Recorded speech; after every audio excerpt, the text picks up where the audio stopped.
Alfie, get in this cab, don't be a fool, Glinda cried. The driver was adjusting the reins and yelling at Elphaba to sod off. You'll be alright, Elphaba said.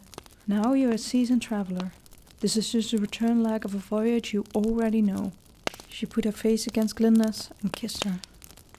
Hold out, if you can, she murmured and kissed her again. Hold out, my sweet.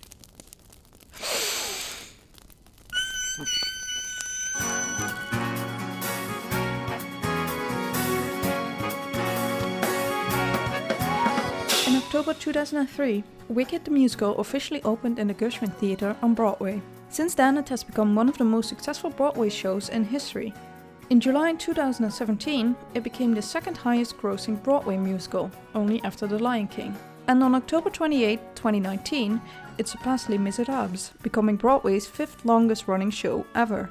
But if it has been so successful for over 16 years, how come I'm just now making a case that Wicked has been gay all along? Well, for starters, the quote at the top of this video is a direct citation of the book Wicked is based on. Wicked, The Life and Times of the Wicked Witch was written by Gregory Maguire and released in 1996. It takes the popular children's tale of the Wonderful Wizard of Oz and rewrites it into a gritty, morally grey and adult world. And though it is sometimes hard to discern between the badly pacing and postmodernist mumbo-jumbo, but there is some serious queer text involved. The musical tried to sidetrack this text, but simultaneously didn't seem able to get rid of it. That is what this video is about. Because even in its current state, I think Wicked the Musical actually makes a lot more sense if the subtext the show is dancing around becomes text.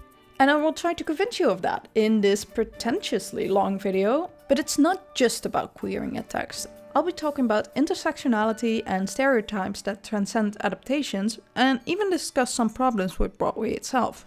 Perhaps it's high and mighty of me, like the absolute arrogance you must have as an unpaid and unemployed 25-year-old to think you can topple an incredibly successful Broadway show. But as the musical Hamilton put it, I have something to prove and I have nothing to lose.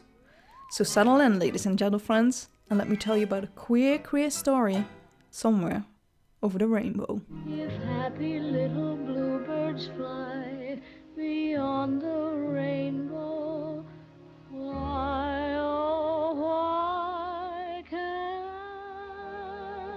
I? For the people who only know of Wicked by name, let me quickly run you through some plot elements. Elphaba is born green and they hold this green baby doll like it's a high school production instead of a $1 billion grossing Broadway show, but yeah, Elphaba is green and she is despised for that. She also has tremendous magical powers that are linked to her emotions and she has never been able to control. Then, at university, she learns from her history professor, Dr. Dillamond, that animals, these humanoid animals you see throughout the show, are being systematically oppressed. While they used to be able to speak, a lot of animals are now literally dehumanized and slowly go back to their animal state. Like that. So Elphaba's like, whoa, that's crazy. Someone should tell the person in power, the wizard, that this is happening. After all, you should have trust in the system that created this oppression in the first place. And Dillamond goes, yeah, let's not demand change, let's wait for it. A couple scenes later, he gets fired because animals are no longer permitted to teach. And still, Elphaba hasn't put the pieces together that maybe this is a systemic problem instead of a random one. But she catches on once she gets an invitation from the wizard to meet him. But first, the wizard uses her magical powers to painfully morph his monkey servants into having wings. And that's when Elphaba's like, you don't even have magical powers. You are behind a system that enforced these bad rules and I'm going to hold you accountable. And the wizard is like, not with the propaganda I'm going to unleash on our society, you won't. So Elphaba gets ostracized by all of us and then magics a broom and flies away. The second act begins after some years presumably have gone by, and Elphaba is hated throughout Oz. There's a moment where the wizard tries to reconciliate with her and Elphaba goes, well, holding the system accountable sure is tiring. But it changed a little, so I guess I can call it quit. Dr. Dillamond? Is that you? You captured my favorite teacher and he can no longer speak? Well, now it's personal again. you, wizard, I'm leaving. But her escape doesn't go on for long, because she is getting increasingly cornered. She is at Kiamako when she gets murdered by a bucket of water. Except, plot twist, she didn't die at all and escapes us. The end. In broad strokes, this is storyline A. For simplicity's sake, I only focus on Elphaba, because the moment you throw Glinda in the mix, the story becomes a lot more layered. For one, Glinda is the narrator of the entire show. Apart from the opening and the final number, this show consists entirely out of flashbacks. The show starts with the Ozians celebrating Elphaba's death. Meanwhile, a great Glinda actress will show the hurt in her eyes between the fake smiles. This is because we later learn, at the end of the show, Elphaba requested of Glinda not to clear her name, knowing it will only turn the pitchforks against Glinda. Promise me you won't try to clear my name? No. Promise. As what Glinda assumes is Elphaba's last wish before she died, she grants her that wish in the opening scene. However, there are still some moments where she slips up. For example, when she tries to nuance the question if people are born evil, which she counters with a different question: are people born wicked, or do they have wickedness thrust upon them? Similarly, when someone asks, or more accurately, accuses Glinda of being friends with Elphaba, despite knowing the whole crowd will turn against her, it is too painful for Glinda to deny it. Yes. Well, it depends on what you mean by friend. To great shock and horror to everyone around her. This is what triggers the flashback to the time they first met at Shears University. A transition in time happens and a hopeful Elphaba sprints out of the time dragon clock. Another painful detail in this moment is how Glinda reaches out to Elphaba, but physically can no longer reach her. The tension between Elphaba and Glinda is set up right in the beginning when they are forced to room together. And in true early 2000s fashion, this is because Glinda is the popular girl who likes makeup and being pretty, while Elphaba is the nerdy girl with glasses and likes books. To be fair, if simplified, that is their dynamic. Especially in American productions, they love to play up the dumb blonde trope. While the original book goes out of its way to establish Galinda being the first girl of her entire region to be intelligent enough to enter university. But the musical has none of that. I don't see why you can't just teach us history instead of always harping on the past. There's an immediate repulsion but simultaneous attraction between Elphaba and Glinda. This is a very common theatre trope, but the difference is that for once the couple isn't heterosexual. Their first duet, What Is This Feeling?, is actually an affirmation of this common trope. The girls narrate their feelings to one another, how their pulse rush and their face flush. All leading up to the chorus of this song, revealing to us that the feelings they experience is Loathing, unadulterated loathing. But you and I, dear viewer, we aren't mere spectators, taking what is presented to us at face value. We know how these stories go. I loathe you. I loathe you. I loathe you first. Two protagonists may say they loathe each other in the beginning, but then comes a moment of understanding and reconciliation, which then leads to a healthier expression of their love for each other, but not before they silently pine for the final half of the story, because plotline B is in the way, and they think the other person doesn't return their romantic feelings. Beat for beat, Glinda and Elphaba's story follows one of a romantic story arc. Songwriter Stephen Schwartz may have thought What Is This Feeling was a fun twist to set a declaration of loathing to the backdrop of an upbeat pop song. But all it did was highlight the unspoken tension between the two female protagonists. This is even further emphasized by the many oppositions between Glinda and Elphaba. Throughout the show, they are polar opposites. Notice how Glinda and Elphaba are both powerful witches, but one is praised while the other is despised. Notice how Elphaba is the protagonist for the audience, but Glinda is the protagonist for the audience on stage. And what about the staging, where Glinda has always a big crowd surrounding her, while crowds disperse the moment Elphaba enters the scene. It's all a very strong visual of their assumed differences. Even a minor detail, like the twist on the Shiz uniforms, comes to mind. The ensemble wears blue and white school uniforms, but Glinda is in all white, while Elphaba is entirely in blue. But after the reconciliation song, Popular, notice how Elphaba has a white blazer on, visually representing that Glinda and Elphaba are growing closer. And for the skeptic in the audience that wants to point out that Glinda's Shiz uniform stays white throughout, then I have to congratulate you on your ability of sight. However, arguably Glinda's biggest character moment happens at the end of Act 1, during Defying Gravity. And what do we see in the second act?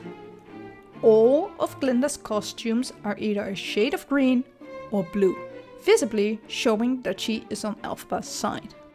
Another detail is one I have pointed out previously, but is worth mentioning in this video as well. To make it clear to the audience that Oz is a different place from our world, there are multiple signifiers in place. The humanoid animals are a signifier that can be traced all the way back to the original The Wonderful Wizard of Oz book by L. Frank Baum. Another signifier is the extravagant clothing, particularly of the ensemble. But the signifier I want to talk about is unique to the musical, as in they are the first adaptation of this story to incorporate it. This is what I call the word blends. Throughout the show, you'll hear words like linguification, the Mandarin,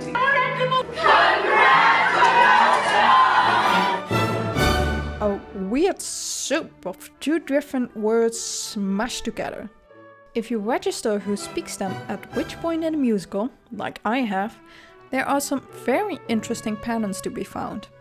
For instance, Elphaba never says these word blends. This could have several reasons. The biggest one I can come up with is because Elphaba needs to be relatable to the audience. And having us say these weird word blends will set a barrier between us and her. Like I mentioned, Elphaba isn't the protagonist within Oz, but she is the protagonist for the audience. She's weird for not saying them in Oz, but she registers as normal to the audience. The people who tend to say these word blends are the people that side with the wizard. Interestingly enough, the wizard doesn't say the word blends either. But that's because his image is bigger than what he actually is. He's a fraud, and as people will know from The Wizard of Oz, he is from our world. But the people that support him, and therefore to a larger extent don't care about the animal cause, use these words. The biggest users in principal roles are Madame Morrible, Glinda, and surprisingly, Nessa Rose. Madame Morrible is the most straightforward, using the word blends from the first scene all the way up to the moment Glinda sends her to prison. differentiation. Even after the wizard is forced to leave Fire Balloon, Morrible's loyalty to the cause is unwavering. Nessa also uses the word blends from start to finish, but for her it reflects less her allegiance to the wizard and more her tenacious relationship with her sister. The sibling relationship is complex, and there's an underlying sense that neither Nessa Rose nor Elphaba ever feels good enough. It brings kinship as well as rivalry.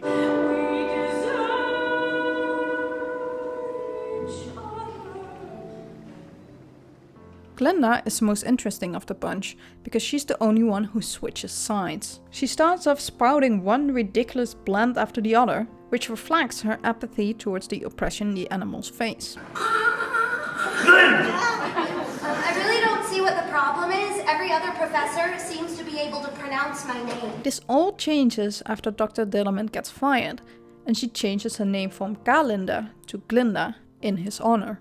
This, of course, is played for laughs, as are most of the character growth moments for Glinda, but when we look at the word plans, it does reflect that she has changed her perspective, because she no longer uses them except for when she has to assimilate, like when she begs forgiveness to the wizard in Act 2, and when she informs the crowd of Elphaba's demise. But even with the latter, there's a striking difference in tone between No One Wants the Wicked and the final. That's because the opening number is through the eyes of the Ozians, who are glad Elphaba died and believe Glinda is on their side, while the final is through Glinda's point of view, who does mourn Elphaba, but has to do so in private.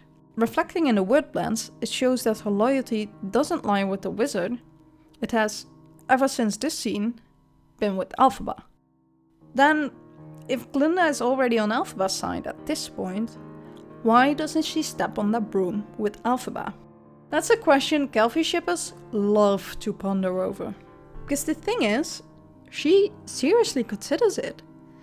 Joins in on the dream of this revolution where they are a team capable of anything. But one of the biggest oppositions between Elphaba and Glinda is that Elphaba is able to make spontaneous and rash decisions, while Glinda has to think every step of the way through. And yes, this will be shameless. Glinda is actually the smartest person in the story. Propaganda. Stick with me, alright? Glinda is a calculating girl, and she's already done the math before she finishes the song. Going along with Elphaba is too unpredictable, and Glinda can't do unpredictable. She needs to be able to see every step of the way through. It's why she rams on about needing to be in sorcery class, or why she warns Elphaba before the mob comes to get her, already having figured out how it would end if she isn't there to warn her. She's also the one who puts the pieces together that Elphaba is the wizard's child. The only time Glinda goes all in, risks everything without knowing how it ends, is right here at this dance. She rejects her boyfriend, her friends, her social circle, and everything she had grown up believing she wanted in life. This is Glinda's defying gravity moment, how small it may seem to you. Glinda is ready to give up everything she holds dear for a person she doesn't know will forgive her for the prank she pulled. And she does it anyway, no matter the consequences, because it's the right thing to do. Even polar opposites are still both the polar. That is to say, Elphaba and Glinda have much more in common than you might think on first viewing. Even as I pointed out their differences, it was impossible not to mention how that gap is being bridged time and time again. Simply put, Elphaba and Glinda are opposites of the same coin. This is no different when it comes to their character arcs. Elphaba's character arc is made very clear pretty much the moment she is first mentioned. Everyone is repulsed by her appearance. The closest person to her at the beginning of the story is her sister Nesta Rose, who lashes out when Elphaba tries to protect her and magic unintentionally bursts out of her. In the song The Wizard and I, which is Elphaba's R1 song, she explicitly states that she wants to receive love and acceptance. No father is not proud of you. No sister acts ashamed. And all of us has to love you when by the wizard you're acclaimed. And she assumes she can only get this acceptance by conforming to the norm. She wishes to meet the wizard so he can degreenify her. Straight up wants to have him erase a big part of her identity and conform her into something that the people around her would find more palpable. It is made no secret that Elphaba is incredibly lonely and just wants someone to accept her, and she's willing to destroy parts of herself to receive that affection she craves. The trick to understanding Wicked is that Glinda has the exact same desires as Elphaba, only their circumstances are opposite of each other. Glinda gets a different twist on the I Want song. She gets an I Have song. I have everything that I'm supposed to want, and yet, I'm missing something. Because happy is what happens when all your dreams come true. Isn't it? It's Elphaba she's missing. Her equal, her soulmate even. Only does she not dare admit it to herself. And if that joy, that thrill, doesn't thrill like you think it will, still. Glinda is just as lonely as Elphaba, which might seem odd because she always has a crowd of admirers behind her, but notice how she's never a part of that crowd. People raise her on a pedestal, quite literally so in multiple scenes. When she rides in on the car that shiz, when she speaks to the audience, when she descends from the bubble. She is higher than. People bow to her when she holds out a supportive hand. There lies the problem, because as she is put on a pedestal, nobody can treat her as an equal. Nobody except Elphaba. This isn't even me reading into things, it's literally stated within the musical. You're the only friend I've ever had. And I've had so many friends. Only one that mattered. Again, all of Glinda's genuine character growth moments are played for laughs, but there's so much to dig through. How lonely they both are but find solace in each other's company. How that is represented in their final duet for good, when they sing their own verse but they switch in key. Elphaba taking the soprano while Glinda takes the alto. They come from opposite ends of the spectrum but end up right in the middle, wrapped in each other's arms, safe and content. Isn't it perfect how Wicked crafted a story of two seemingly different people, but they unknowingly ended up being matched at every level? It's one of the most beautifully poetic romance stories created in modern history. Ding dong, you're wrong, because for some god-awful reason, Elphaba doesn't end up with the other person who's argued about finding a form of acceptance and an equal love. She gets with this dude, randomly shoved into the plot 30 minutes in. Everything that is established between Fiyero and Elphaba is more pronounced and earlier established between Glinda and Elphaba. For instance, their immediate dislike for one another is clearer executed between Elphaba and Glinda. The reconciliation scene is a million times better too, because Glinda actually understands how badly she has been treating Elphaba and seeks forgiveness, knowing full well Elphaba has every right not to grant her that. Within this scene, out of the two potential love interests, it's not Fiyero, but Glinda who sees Elphaba in that moment. Well, I'll say this much for her. She doesn't give a twig what anyone else thinks. Of course she does. She just pretends not to. Fiyero only seems impressed by the walls Elphaba has put up to withstand all the mocking, but Glinda sees beyond her walls. She sees a girl who is vulnerable and scared and not unlike herself. Someone who for once just doesn't want to stand on her own. What makes this scene so raw is that Glinda tries to communicate to Elphaba that she's on her side. She takes Elphaba's movement and makes the dance more fluid. She puts a piece of her own vulnerability in there because she too is desperate for a genuine connection. And Elphaba picks up on that and forgives her by hesitantly joining in.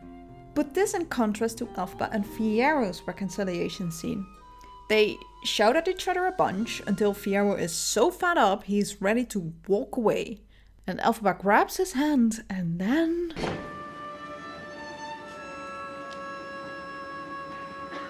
this lazy ass music cue tells us that this is significant somehow. That suddenly they got feelings for each other with literally no build-up whatsoever before this point. God, this moment really riles me up for multiple reasons. One, because it's lazy writing that the main romance in your show is dependable on a fucking music cue. It shows it's not built up properly, not foreshadowed well enough, and will give later on in your show little reward when they do get together. Secondly, this is the melody that carries into the song I'm Not That Girl, which I have plenty of problems with too. But before Elphaba starts singing, there's one more thing that I want to highlight. This touch right here. Well, I better get to safety. I'm gonna come. Yes, of course. Get come to safety. Sounds familiar? Well, not yet, but I'll explain it to you now. It is the exact same music cue that is played the previous scene, when Glinda tells Elphaba she's beautiful. Okay, yeah.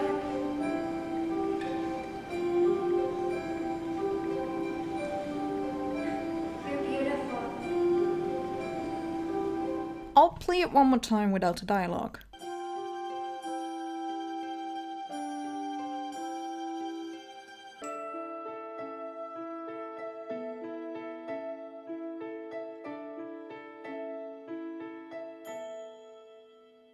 It's the exact same melody. Glinda got to say it first.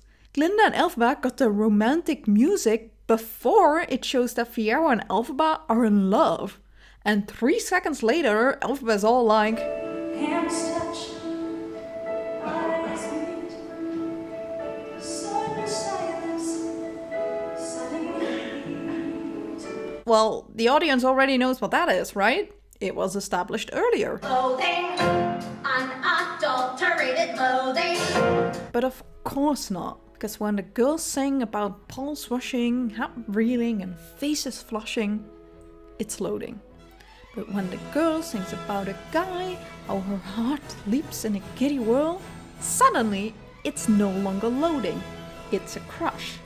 Listen, Wicked, you can't have it both ways. You can't describe the same feeling and give it two opposite names. It's either loading or it's loving. You can't swap feelings when it's no longer convenient for you. Because once again, everything that is established between Fiyero and Elphaba is done earlier and better between Glinda and Elphaba. This includes the magical fucking hand touches. Their first meeting, hand touch. Glinda's apology, touch. The reconciliation, hand touch. Hand touch. Hand touch. Hug. Hand touch. Cowering behind your girlfriend. Hand touch. Hug. Hand touch. The notable absence of the hand touch.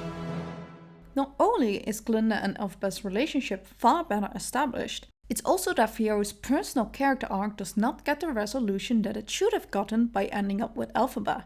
In his solo, Dancing Through Life, we learn a lot about Fiyero's personality. He is pretty aloof and is perceived by the surrounding characters as popular and cool. After all, he doesn't care what school has to teach, he's just going with the flow and does what he wants.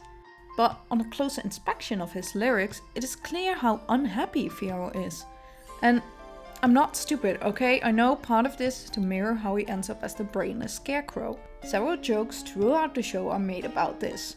Despite all that, I think it's worth pointing out how he considers actively repressing your thoughts and feelings is an appropriate reaction. Nothing matters, but knowing nothing matters.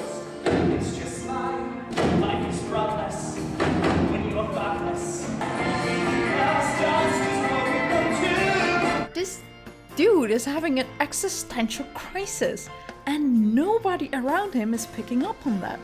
Personally, I think there's even a strong case to be made that Fiyero is showing signs of depression. And by trying to escape the dark, empty void unfolding within himself, he goes into reckless behavior in hopes of feeling something again. That certainly would explain why he gets kicked out of so many schools, and why Glinda comments on his scandalous reputation. But here's the catch: an existential crisis differs from loneliness. By its definition, an existential crisis cannot be found in another person. Existentialism is an individual question that needs to be solved within the self. But that's not what Fiyero gets. The musical solution to his personal quest is having him fall in love with the Slightly less pretty girl. a trope that was so overdone even in the early 2000s. Having him love someone is ridiculous because this is clearly no problem for Fiyero. I'm sure even throughout all his edgy nihilist thought spirals, he had plenty of lovers to pick and choose from. Wouldn't even be surprised if he used them as a distraction. Fiyero's arc is so unlike Glinda and Elphaba's because loneliness and existentialism are pretty much at odds. They make a very toxic pairing, that's for sure, but they aren't the same. A satisfying conclusion to Fiyero's character arc would have him find meaning in life, a purpose to live, regardless whether actions are fundamentally meaningless or not. If you want to have the three main characters to all have equally satisfying endings to their individual arcs, Fiyero and Glinda need to switch places in the final. Let Fiyero sink his teeth into a nation who needs rebuilding and connect with a community who has been ostracized for years but fought for a place in the world regardless. Let him learn from the animals. Let him be the leader Oz needs. As was canon, by the way, in the original story by L. Frank Baum. I'm not kidding, after Dorothy leaves, the Scarecrow gets to lead Oz, not Glinda. Meanwhile, Glinda and Elphaba need each other's love, acceptance, and connection to combat the loneliness they have felt for so long. They need to heal together in that relationship so they can both come out stronger. That's the ending the narrative has been building up to. Not convinced yet? I can give you plenty of more examples. Rapid fire style. Let's start with Elphaba's leitmotif. The first time it's prominent is in The Wizard and I, when Elphaba sings how her future is unlimited.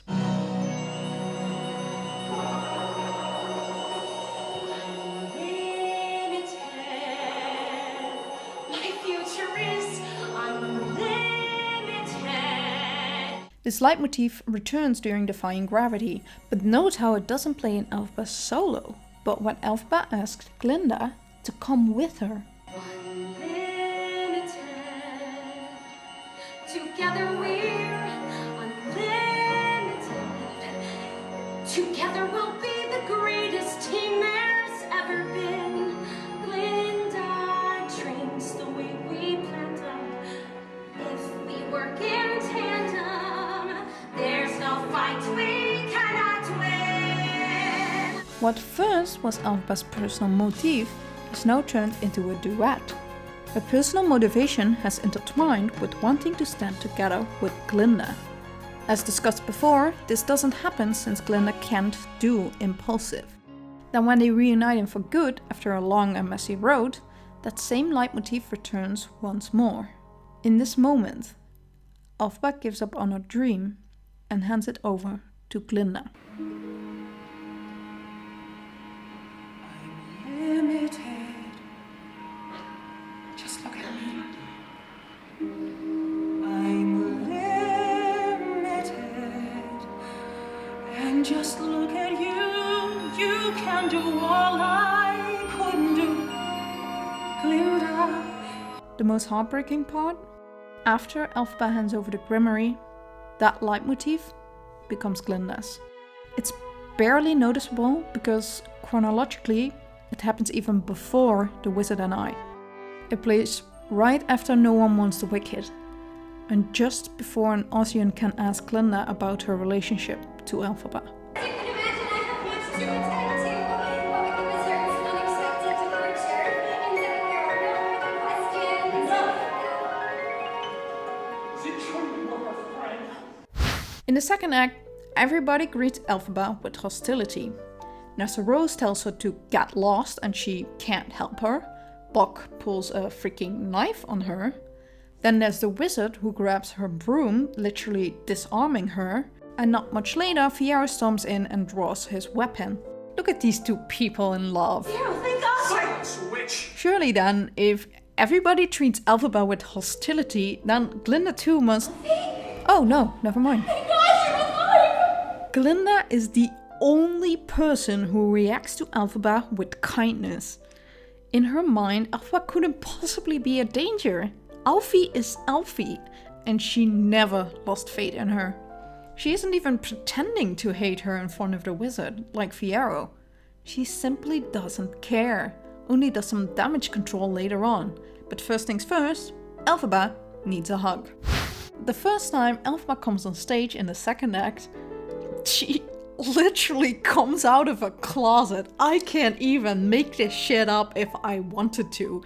If I had written this, any editor would give me feedback that this is a little on the nose. Okay, last one, but this is a big one.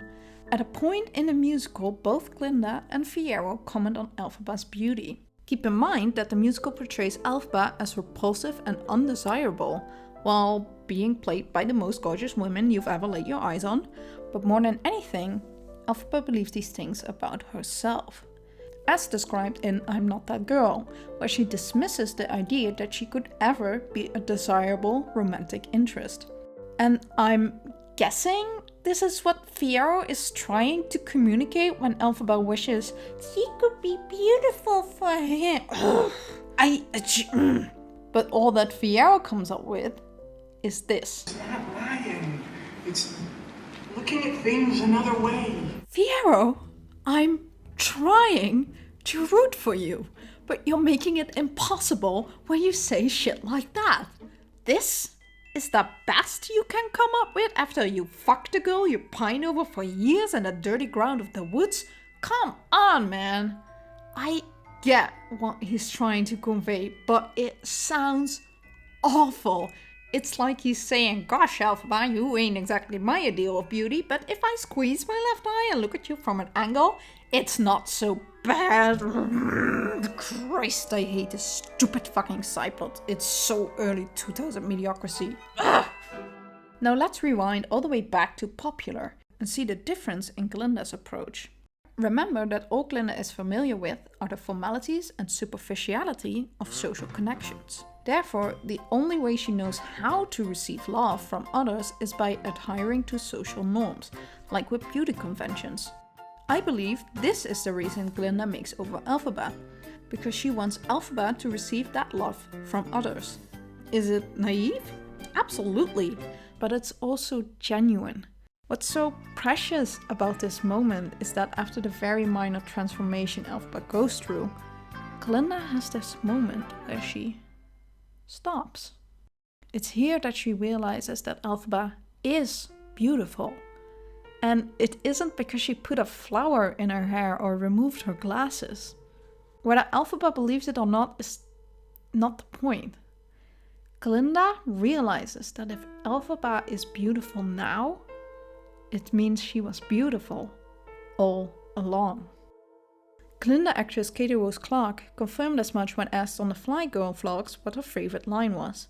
And this is what she said. I think my favorite too is any of those moments in Popular where I tell her she's beautiful for the first time. And I see it for the first time. This is the major difference between Glinda and Fiyero. Glinda gets to grow, while Fiyero stays stagnant. Glinda learns to see past the beauty conventions she grew up with and sees true beauty in Elphaba. Fiyero has to look another way. This is the main romance we're supposed to be rooting for?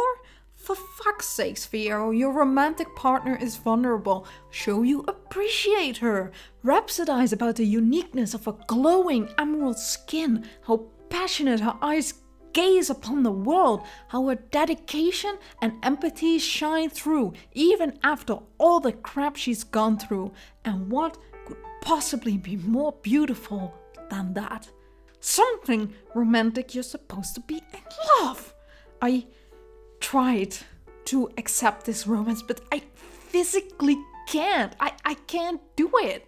Not when there's another protagonist whose cathartic closure of the character arc fits seamlessly with the main protagonist. Not when the story built up a different relationship between two women, but quickly shoehorned in a man to try and diffuse the tension it had been building up so far. Not when everything that was established between the hetero romance was previously and far better established by the gay romance. Not when every single beat, every line, every little detail is meant to hint at a romance between Glinda and Elphaba, and it is left in the fucking dust. Wicked is gay. As much as it wants to deny it, the text itself doesn't lie. I argued exactly why it should be Glinda and Elphaba who end up together, but the musical refuses, like a child refusing to eat their vegetables. And I'm so sick and tired of having to defend this position over and over again, because I know what I'm seeing. People love to point at subtext and call gay people delusional, but I have pored over this musical for over 4 years now, and I know every little detail, every heartbeat, and there's no changing my mind. Wicked is gay, and it's about damn time they owned up to that fact. Let's take a step back from the musical and look at the broader context in which Wicked is represented. Because through the metaphorical adaptation for us, it's hard to see the original roots, which all started 120 years ago in 1900. The Wonderful Wizard of Oz was a book written by L. Frank Baum, and it's interesting to see how over the years the source material got influenced by its adaptations, most notably MGM's movie The Wizard of Oz, released in 1939. For instance, the movie spends the first 20 minutes of its runtime in Kansas, introducing all the characters that will reappear in Oz. Meanwhile, the book takes about 5 pages before Dorothy is in Oz, only describing Aunt Em and Uncle Henry and the farm, and then the cyclone hits. This is perhaps the biggest change from the book, because it completely reframes the story.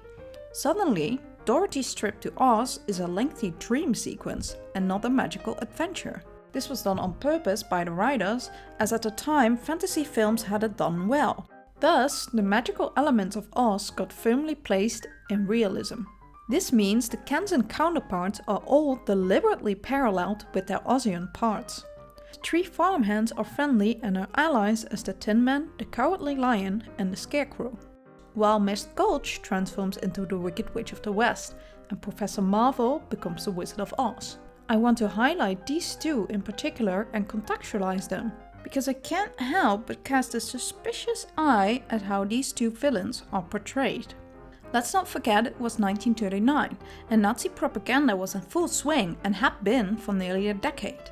The US might have been on another continent, but with the increasing influx of requests for visas to the United States, the majority of which got waitlisted, there is no denying what is happening in Europe. With that in mind, let's start with the Wizard of Oz. In the book, the wizard is just a fraudulent man who tricked an entire society into giving him reigning power. But because of the movie's framework, he is also Professor Marvel. God, how to put this? Deceitful, but ultimately harmless fortune teller whose card is a vomit of Oriental objects. And I do mean Oriental because none of these objects make any coherent sense in any one culture, but it does make sense in the Oriental framework, also known as the false perception of what Western Europeans caricatured Middle Eastern and Asian culture and people to be. All of this is wrapped up in the traveling and lying fortune teller, which is a centuries-old depiction of Romani people. So instead of a deceitful individual, like in the book, due to the link between the professor and the wizard, he is now coded as an entire ethnic group. Which, let me remind you, is in a time period where the Nazis are about to start an ethnic genocide that killed somewhere between 200 to 500,000 Roma and Sinti. And if you're hoping that the Wicked Witch is somehow not coded as a group that was part of the Holocaust, I am very sorry for what I have to tell you next. The way the Wicked Witch of the West looks is absolutely iconic. Remember her green skin? Yeah, she isn't even green in the original book. In the book she isn't really described as anything except old and wicked and only having one eye. Therefore, most of the features we associate with the Wicked Witch come from the movie. The physical features of the Wicked Witch of the West are a bit of a mesh of Jewish caricatures and witch imagery. There's obviously the broom and the pointy hat, which is pretty harmless. The rats on her face is a Jewish stereotype, but it's also pretty popular among witch imagery. You got the frizzy black hair and exaggerated hook nose, which is definitely a Jewish stereotype and a perpetuate one at that. In the back of my mind, I also thought I had read somewhere the green skin was somehow linked to Jewish caricatures, presumably by a mistranslation of the olive skin. But while doing research on this video, I couldn't find any decisive sources on that. I did find a poster of an extremely anti-Semitic 1940s Nazi propaganda film called Jud Süß, which I will spare you the plot of because holy mother of forks. And the resemblance to the Wicked Witch of the West is pretty uncanny. Anyway, because of a lack of sources, the most I can say about the green skin is that it is meant to be very alienating and distancing. There's a reason why popular images of aliens are green, because they're alien. And it is exactly the separation of the self and the other that is happening with the Wicked Witch too. I bring this up because the way villains get portrayed in fictional media is very often a mirror of our own society. We vilify the one society sees as a nuisance. Most of the time it's not even a conscious decision. For example, how Disney has a bad habit of queer-coding its villains. So you're a fan of pink? Salmon! Salmon, that's obviously salmon. Therefore, I don't necessarily want to accuse the now completely deceased creative team behind The Wizard of Oz of anti-Semitism and xenophobia. Although if you want to put things in perspective, look no further than the director Victor Fleming, who also directed Gone with the Wind. All is to say, it is important to stand still at the implications of these coded characters.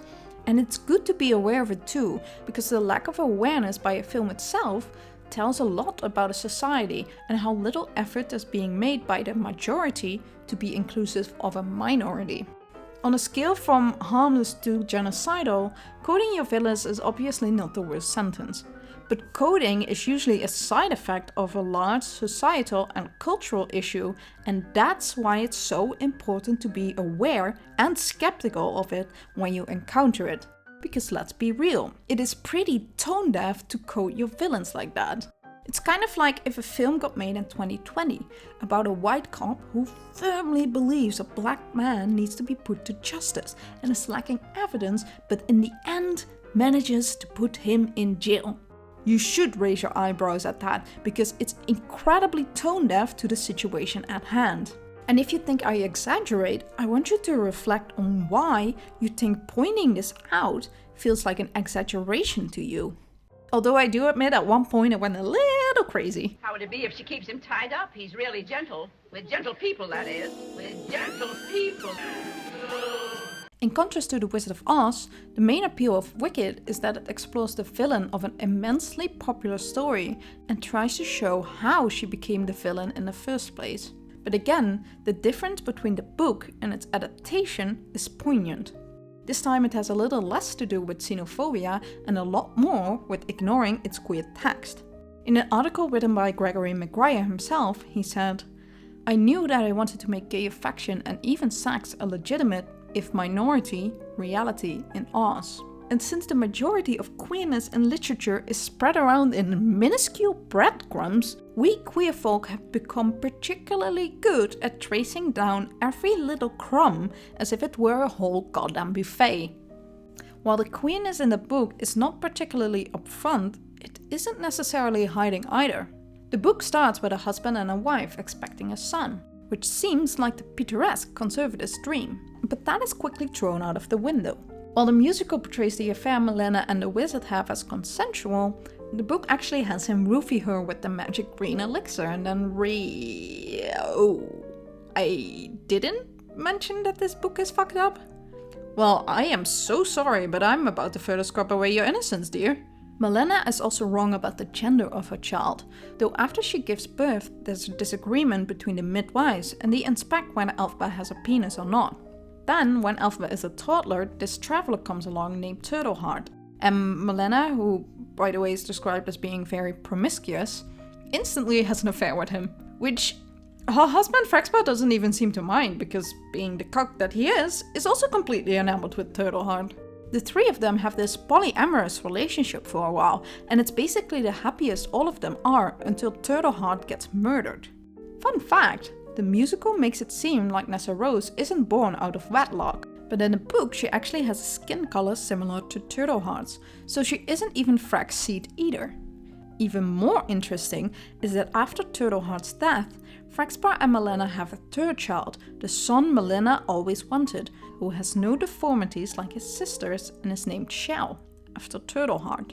But Frax still prefers Nessa Rose, partly because she is the love child of him and his wife and Turtleheart. Yeah, they ignored that in the musical.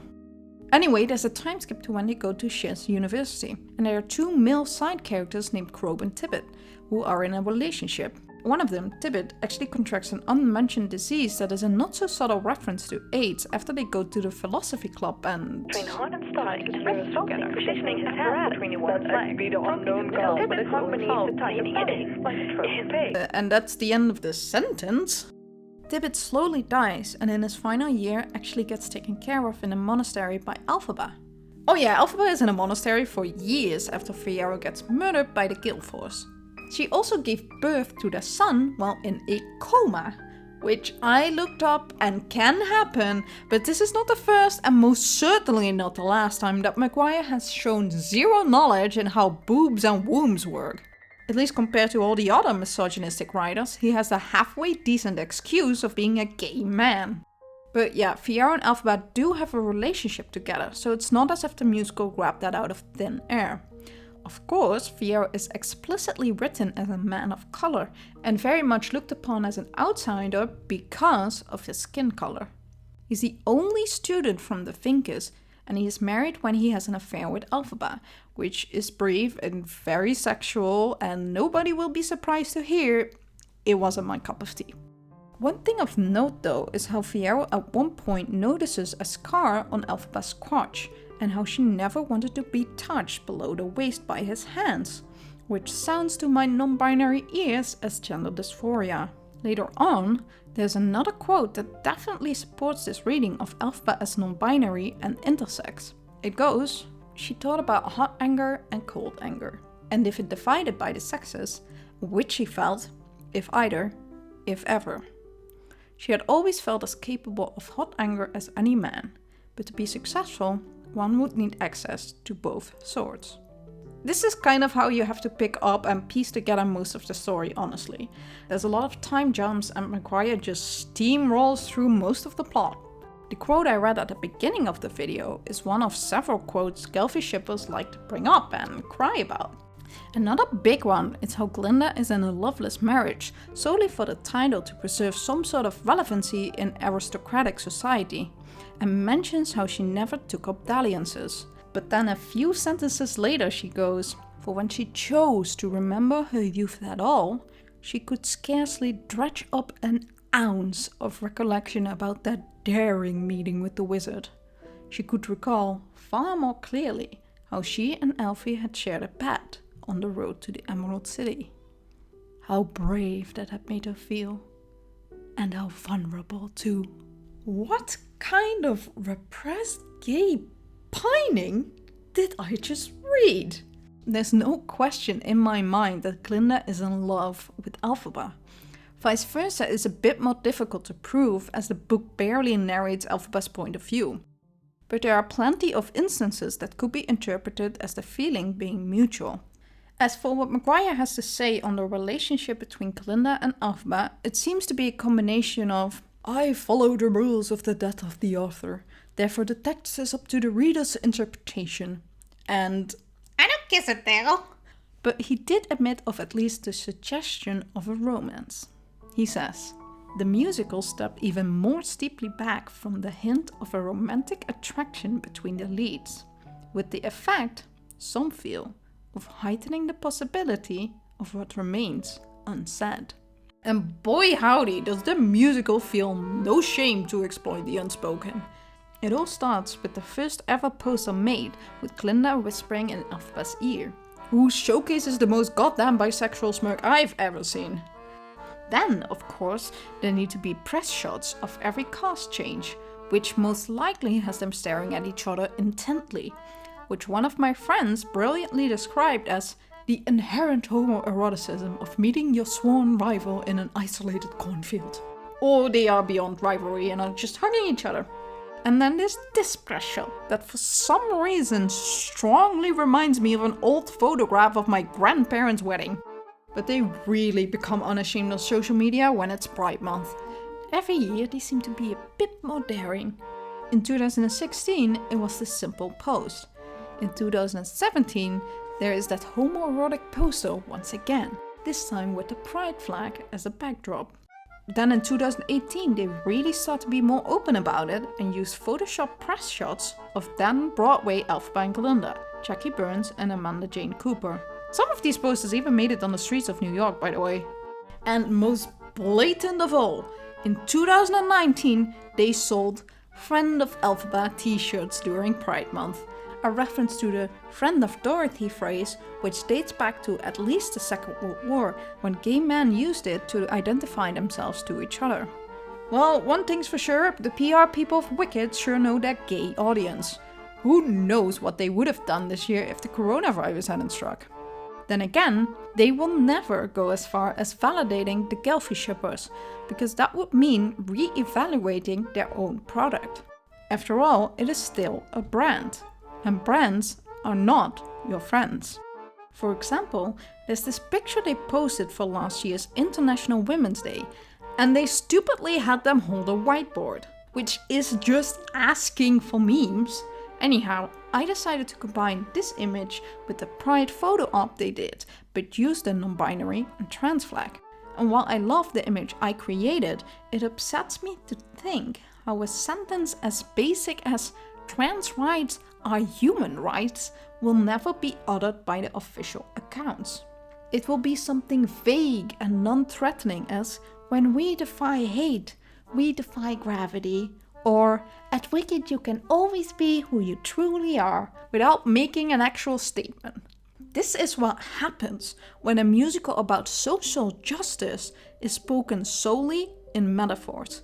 This has always rubbed me the wrong way, because the musical goes out of its way to spread a message that being different is admirable, even if the entirety of a society is against you. Something a lot of queer folk can relate to. But subtext excluded, it has 0 LGBT+ characters, not to mention its treatment of the present minorities is absolutely whack. For example, how Nessa Rose's defining trait is that she's in love with Bog, but considers herself inferior simply because she's in a wheelchair. All of my life I've depended on you and this hideous chair with wheels. Because I'm in this chair and you felt sorry for me. No! He's the one. It's me that's not right. And not to say that the book's portrayal isn't a hot pile of garbage, but at least Nessa has a lot more going for her. She is deeply religious, which is in polar opposition of her sister Elphaba. And instead of having weak legs, she actually is born without arms. So her disability doesn't have anything to do with the rest of her personality. Of course it is mentioned that she is always accompanied by Nanny, who has to stabilize her, because according to Gregory Maguire, people without arms can't fucking walk on their own. How come that the role of Nessa Rose is so physically demanding that someone in a wheelchair could never portray the role? Yes, I know wheelchair users can walk for small periods of time, but can they fall down and get up 8 times a week for a 10-month contract? What about days their body just refuses? How come this is the only principal role in a popular Broadway show that has a person using a wheelchair and it isn't even accessible to the people it is supposed to represent? How come Fiyero, canonically a man of color, is portrayed by this sea of fucking white boys? How come that the most radical sentence on race in the entire musical is this pathetic joke? Our dear Oz is becoming less and less, well, colorful. Even within context, this obviously is a reference to people of color and the discrimination they face till this day. But it is nauseating when these injustices are only spoken of in metaphors in relation to a green girl and a humanoid goat. Like, I always wondered how black people in the ensemble felt the moment Dr. Dinnerman says, "The token goat," as it were. Because, that was definitely some tokenism in productions. And before you go into the comments down below and list off all Fiyeros of color that can be counted on a single hand, let me just help you out, alright? As far as I'm aware, in nearly 17 years there have only been 3 principal Fiyeros of color on Broadway. The first one was Taye Diggs in 2003, a bald man playing a college student. Then there's Derek Williams, the only good Fiyero, who played the role for several years, largely opposite of Wicked royalty Megan Hilty and Eden Espinosa. And then in 2014 there's Justin Guarini, who I've literally never heard of until I did research for this video, and haven't even seen a single leg boot of floating around, despite him being in the role for 10 months. But you know, in 2014 the Ukrainians started a revolution, and the Black Lives Matter movement fully gained its ground after the murder of Michael Brown and Eric Gardner. And the rest of us Eurotrash, including myself, yelled "gay rights" as drag queen Conchita Wurst won the Eurovision Song Contest that year. So I guess we were all just too busy in 2014 to sit and record an overcrowded theater, weren't we? What is especially infuriating about this lack of change is that the medium of theater is in a very special position that no other fictional medium has, which is the component of the live element. By definition, the medium is flexible. A book or a movie or even a scripted television show is always produced in the past and gets released in a single point of time. But theater is different, as the same production gets performed for a different audience every single evening. And while generally not much changes over time, this does not mean that the context in which it is presented is unchanged. Because when Wicked opened in 2003, the world looked a whole lot different from how it does in 2020. Social movements like Black Lives Matter, the Me Too movement, and yes, even big events like the legislation of equal marriage in many countries since 2003, including the United States, will play a factor in the media we consume. The discussion I want to present is within this context of social justice for minorities. And make no mistake, Wicked is a musical about social justice. With the push for inclusion and diversity in media, we start to see two growing trends within theatre. The first trend is to specifically highlight stories of or by people of color, whether historic or fictional. The Color Purple and In the Heights are good musical examples of this. The second trend is something we see much more of.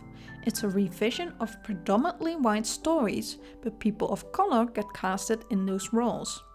Recent examples are Hamilton and Six, both of which are about white historic events but have very contemporary soundtracks and raise a healthy middle finger to historical accuracy. "We're not going to wear wigs, because that's dumb," says Lin-Manuel Miranda, and right he is. Though, to be fair, if there's one medium where you can get away with modeling accuracy, it's theatre. The audience is already asked to imagine complete sceneries with sometimes as little as a prop. Look, a table with shot glasses. This means we're in a bar. Are we staring off into the distance with a letter in our hands? This must mean we are on different continents and writing each other while telling important emotional and/or narrative plot points. That's why a black founding father is not weird in a theatre, because the audience is aware it's not actual George Washington standing in front of them. It's pretense, and the audience can accept the suspension of disbelief better on stage than on screen.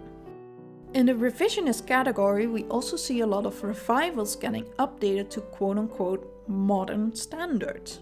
Because having a completely white cast is a bit frowned upon. It's a bit tacky. So we get a revival of Carousel and Oklahoma, but this time not all actors are white. And I've not seen either of them, revived or not, so I can't say much more about it than this is a thing that's happening. To be clear, I don't want to pit these categories against each other and make an argument that the one with the most cons is problematic and bad and should have never existed in the first place. Framing things as problematic, I found not to be very helpful or productive. I believe both categories can have convincing arguments in either their strength or weakness. Wicked, as it is currently staged, falls somewhat in the revisionist category, mostly on par with the revival section. They have become a bit better with casting diverse voices in their principal roles over the years, but the story itself has stayed the same, subtext included. The first big name that falls under this diversity casting was in 2016, when it was announced that Cheryl Lee Ralph would be the first black woman portraying Madame Morrible on Broadway. Because there was a black Madame Morrible before, Myra Lucretia Taylor, from 2008 till 2009. But you know, that was on tour. It's not as prestige as Broadway, not as revolutionary. Playbill can't make headlines with a touring company, God forbid. But what I personally find most interesting is that Cheryl Lee Ralph started the role on November 1st, 2016. 7 days before he whomst we don't name got elected President of the United States. While the majority of our Broadway.com vlogs are the typical goofs and gags you can expect from these actor vlogs, the little interviews she does with the cast does reveal a desire for inclusivity and unity. Yes. Especially with, the recent events, our story is so important right now. This is such a gorgeous story and it needs to be told still to today. What do you think it is? What is your twist on the message? Acceptance and love. It's so important for us to be telling this story about love right now. Got there at 10 o'clock in the morning. By the time I got in, it was like 4:30 in the afternoon. Oh my God. And when I got in, 32 bars had dwindled down to only wanted 8 bars. So I got in, Michael Peters didn't even look up. He said, "Thank you." And I said, what? And I walked over to their table and I leaned over and I said, "Now you don't understand, brother. Y'all just saw me 2 weeks ago out in LA. Said you love me. I don't hear nothing. I $537 of my own money. Thank you, ain't gonna make it." Michael Peters says, "All right, come back tomorrow to see Michael Bennett at 10 o'clock in the morning." And from then I had like 8 callbacks with Michael Bennett. They held me on for 6 months. Wow. And they ended up giving it to David Allen Greer, who'd already been understudying. Exactly. And so by that time I was too broke to get back to LA. And I took a job at a hotel down in being the first black performer in this historically racist hotel in Ocean City, Maryland. I was the first black entertainer they ever hired. Now, when we talk about diversity, you represent full diversity. I do. My mom is Chinese. My dad is a white Jew from Indiana with Lithuanian roots, so I am a Jewish Asian. I think the first Chinese Bach to play Bach full-time. I love it. On Broadway. And yeah, it's definitely a diverse cast. We were talking about this, that I think this is the most colorful the principal cast has been on Broadway. And guess what? Diversifying your cast helps. The glamour and venom that Sharon Lee Ralph brings to the role is incredible to watch, and it's probably my favorite Morrible performance out there, because Sharon Lee shines such a different light on her simply because she is a black woman. This is once again reiterated with current Corona hiatus excluded Madame Morrible on Broadway, played by Alexandra Billings, a mixed-race trans woman who openly talks about her HIV-positive status and the difficult life she had as a sex worker and a former drug addict. And we all kept saying, all of the trans people kept saying, we've been in the military since there was the military. Just because we haven't been out doesn't mean that we haven't existed. We didn't pop up in the 70s. Being trans wasn't an idea somebody had because they did too much cocaine. That's not what happened. Seriously? She's a gem. In an interview with Playbill, she doesn't pull any punches either, saying, "I couldn't care less about their history, trans or not. If I'm playing the role, it's going to be trans, because I'm trans. Times change and humanity changes. What we've learned is that art is the reflection of the human experience." And by casting a trans woman as Madame Morrible instead of a cis person, the role inevitably gets a different interpretation simply because a trans woman will have different life experiences from a cis woman. For instance, Alexandra makes a really interesting observation that even I, a non-binary trans person obsessed with Wicked, never even thought of. She says, "A hero is never a pure hero unless there are villainous attributes. We are born out of a chaotic universe which is full of darkness and light. Elphaba and Glinda are both of those things. Madame Morrible is certainly both of those things. My whole life has been about survival and trying to be seen in a world that does not acknowledge my existence. For me, that's true of Morrible. She has risen in a way no other authorized human has, and she recognizes Elphaba from the beginning. There's something in this human I need to tap into so that we can survive." And this is exactly the kind of fresh eyes a musical needs, especially after 16 years. If the role keeps being portrayed by the same type of person, the role will be interpreted the same way and become stale. This is how you kill a production or at least a character within a production. Oh hi boys! If the script can be flipped, at least toss it around every once in a while. Characters that are portrayed for 16 years, day after day, need to breathe. This is the one advantage theatre has over all other scripted media. It has the opportunity to reinvent itself basically every night if it wishes to do so. I also can't finish this section without at least mentioning current Broadway Glinda standby Brittany Johnson, who is the first Black Glinda on Broadway and should by all means be the next in line for the Glinda principal. Going from standby to principal is the most common trajectory for Glindas and Elphaba, by the way. And while she didn't mention this in relation to Wicked, I do want to highlight what Brittany has said just after the recent wave of protests after the murder of George Floyd. On her Instagram, she writes, "I'm tired of holding my tongue and filtering my blackness to pacify white fragility on a daily basis. I'm tired of having to double think before I speak so that my passion is not mislabeled as angry or threatening. I'm tired of having to be twice as good to work in jobs that I'm overqualified for. I'm tired of laughing off racist comments you think are fine to say because I know you're not a racist. I'm tired that I have been the representative for my entire race in classrooms, jobs, and public spaces for my entire life because there was no one else who looked like me." Definitely read the whole post. I left a link in the description. This is sort of unrelated, but I do want you to know that she signed off this post as Brittany the Black, like an absolute queen. She also made a specific post addressing the racism on Broadway she has experienced and should be read in full. Link also in the description. I do want to emphasize that I'm not going to criticize actors of color for being part of revivals who finally got the decency to not exclusively cast white actors. I don't think they're bootlickers or hypocrites for criticizing a system they're inevitably a part of. I don't think they should be grateful for the opportunity given to them because Lord knows they worked 5 times as hard to get where they are than any white person had to.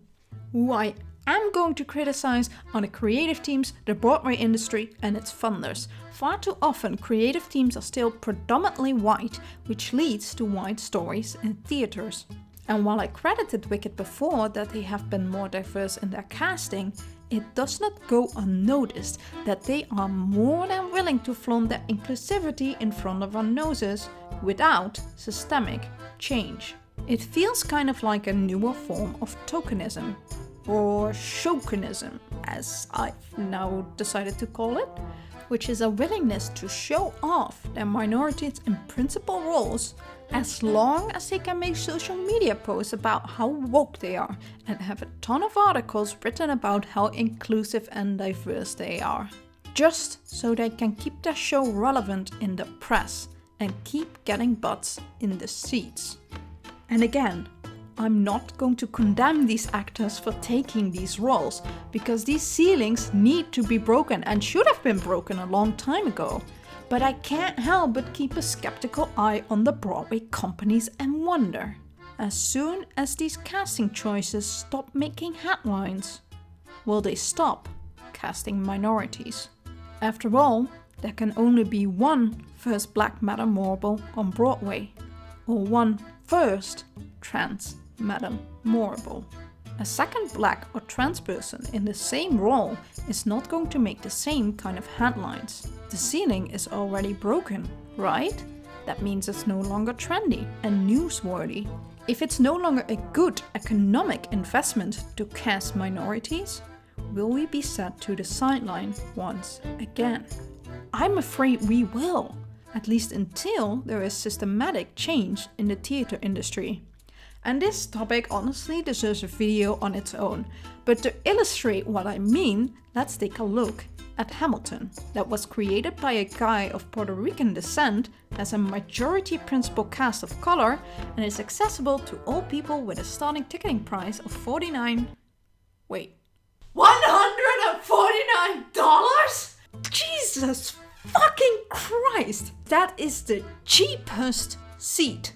The cheapest seat. Let that sink in for a moment. That's equal to a month's worth of groceries for me. Broadway has the fucking audacity to start its pricing for a single seat that could properly feed a homeless person for a month. At those prices, it doesn't even matter that the principal cast is filled by people of color, or the kind of inclusive message Lin-Manuel Miranda tried to push with his musical, because Broadway created a show about historic white people portrayed by people of color who now have to perform for mostly rich white audiences, simply based on the fact that most working class families cannot muster up the money to see a show that starts its pricing at $149. Broadway and the theater industry need to do better. But I'm just a single European yelling into a microphone to an audience of one. Go support We See You White American Theater, a statement signed by 300 BIPOC performers and theater makers. Follow those creators and help them make a difference in their industry. If the petition is still going on, I also recommend signing it. Link down below. Real change happens only when we hold the people above us accountable and demand to have our voices not only be heard, but installed in those positions of power. And no, I will no longer accept any apologetic excuses that productions who are still running simply cannot change. Because what about the consistency? What about the brand? Well, fuck your brand if it refuses to incorporate the message it spreads. If they can cut this awful line. Wait, who in Oz is that? My roommate. Please don't stare. Well, how can you help it? 3 years into the show, if they can make script changes after a 3-year run, a time period most Broadway shows don't even have because they get closed before this point, then what's stopping them from polishing it some more? Also, they still did this fucking dance in 2006. And you honestly haven't stared directly into the abyss until you've seen 30 seconds of the Wizard and Alphabet dancing together played dead straight. Yeah, thank God they changed that too. Wait, where was I? Oh right, Theatrical Revolution.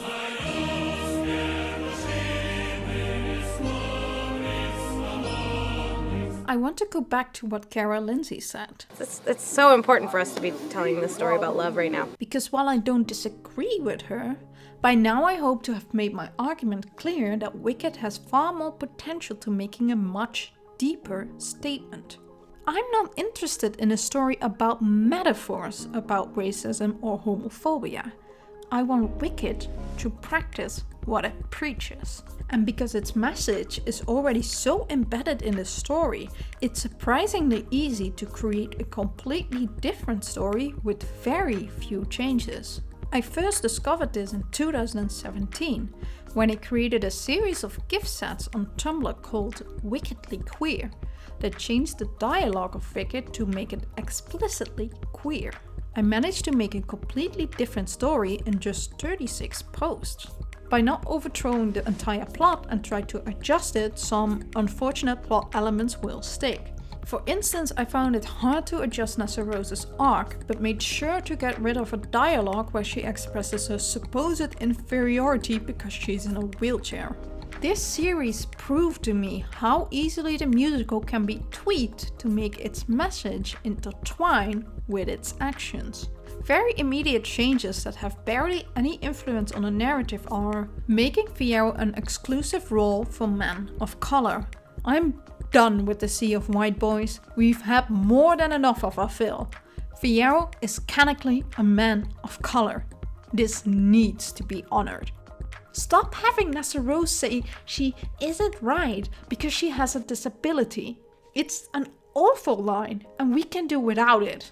Furthermore, I don't want minorities to just portray the female villain of the show or be a standby for a principal role. You want a message about social justice? Good. Practice what you preach. More of that. Much, much more of that. These are the minimum requirements I can think of that even the most conservative funder could agree on. But even these tiny changes could make a huge difference for anyone in the audience. And for those who are into a little more of a revolution, but know Wicked is too deep into big funders to ever do anything about it, do I got a nice surprise for you. Because one thing haters love to throw at you is the argument to leave it alone. Just make your own story if you want gay people in it. Well, be careful what you wish for, haters, because I'm doing just that. Last October, while I was working on the first draft of this script, I suddenly came up with the idea of creating Wickedly Queer. But this time it wouldn't be executed through GIFs, but through animation. I've got a couple of people on board who voice the characters. By the way, if you can sing and have a decent mic, I have ensemble songs I'd like to include, more information in the description. I finished the script and done the sound design of the first act. All I got to do now is finish the animation, which unfortunately takes a massive amount of time. I'm talking several hours for a 10-second clip kind of time. This is hundreds of hours of unpaid labor, which I obviously wouldn't be doing if I wasn't absolutely in love with Wicked and this project. I'm making this version for me, as well as anyone who feels Wicked should lift its subtext into text. And if Wicked isn't going to give it to me, you bet your ass I'm going to make it myself. I hope to finish the first act of this project this year, but I obviously don't know what else will come on my path. I do know that I will finish this project no matter what it takes, because I want this story to exist. I want a version of Wicked that is unashamedly queer. I want it to be accessible, and I want it to be for the community, by the community. If big theater companies are too stubborn and refuse to flip the script, we'll do it for them. So you better start listening and take notes, Broadway, because we are coming for you. The way the Wicked Witch of the West... This must mean we are on different continents. I hate living next to a trash can. I'm panic sweating. I can taste it in my mouth. Theoretical! Theoretical! Both of those things. Jesus Christ. Both of